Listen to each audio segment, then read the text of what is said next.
এক বিশালাকার দৈত্য একটি গুহার ভেতরে গভীর ঘুমে ছিল, কিন্তু সে জানতই না গবেষণার জন্য বিজ্ঞানীরা তাকে লোহার শিকল দিয়ে বেঁধে রেখেছে। হঠাৎ করেই দৈত্যটির ঘুম ভেঙে যায়। সে প্রচন্ড শক্তিতে মাথা দিয়ে পাহাড়ের দেওয়াল ভেঙে বেরিয়ে আসে এবং তুষারে ঢাকা পাহাড় পেরিয়ে সোজা শহরের দিকে হাঁটা শুরু করে। শহরে পৌঁছে দৈত্যটি একটি বাড়ির ছাদ তুলে নিচে থাকা ক্ষুদ্র মানুষগুলোর দিকে তাকাতে থাকে, কিন্তু আশ্চর্যের বিষয় হলো মানুষগুলো ভয়ে পালিয়ে যাওয়ার বদলে মোবাইল বের করে তার ছবি তুলতে শুরু করে।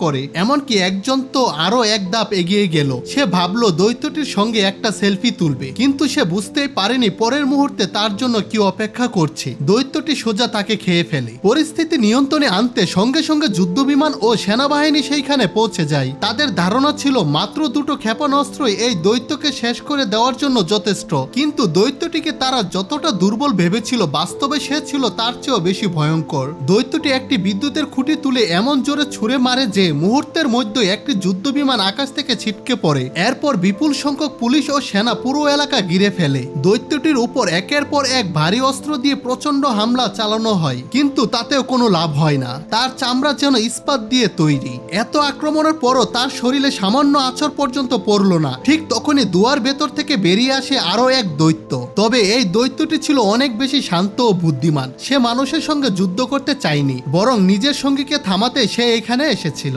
এরপর সমুদ্রের মাঝখানে শুরু হয় দুই দৈত্যের ভয়ঙ্কর লড়াই, কিন্তু শক্তির দিক থেকে নতুন আসা দৈত্যটি ছিল অনেকটাই দুর্বল। কিছুক্ষণের মধ্যেই সে পরাজিত হয়ে অন্য দৈত্যটির পায়ের নিচে পড়ে যায়। এবার মানুষগুলো বুঝতে পারে সাধারণ অস্ত্র দিয়ে এই দৈত্যকে হারানো সম্ভব নয়। তারা একটি ভিন্ন পরিকল্পনা করে। একটি হেলিকপ্টার নিয়ে তারা দৈত্যটির মাথার উপর পৌঁছে যায়। তাদের ধারণা ছিল একজন মানুষকে দেখলে দৈত্যটি অবশ্যই তাকে গিলে ফেলবে, আর সেই সুযোগটাই কাজে লাগায় এক সাহসী সৈনিক। হাতে গ্রেনেড নিয়ে সে কোনো দ্বিধা না করে সরাসরি দৈত্যটির মুখের ভেতরে ঝাঁপিয়ে পড়ে। দৈত্যটির বাইরের চামড়া ইস্পাতের মতো শক্ত হলেও তার ভেতরের অঙ্গ প্রত্যঙ্গ ছিল মানুষের মতোই স্বাভাবিক, আর ঠিক সেই কারণে পরিকল্পনাটি সফল হয়। দৈত্যটির পেটের ভেতর গ্রেনেডটি বিস্ফোরিত হয়। ভয়ঙ্কর বিস্ফোরণে অবশেষে বিশাল দৈত্যটির মৃত্যু হয়। অন্যদিকে শান্ত স্বভাবের সেই দৈত্যটি আবার ফিরে যায় তুষারে ঢাকা পাহাড়ের গভীরে। বন্ধুরা, এই ভিডিওটির পার্ট 2 দেখতে চাইলে অবশ্যই চ্যানেলটি সাবস্ক্রাইব করে পাশে থাকবেন।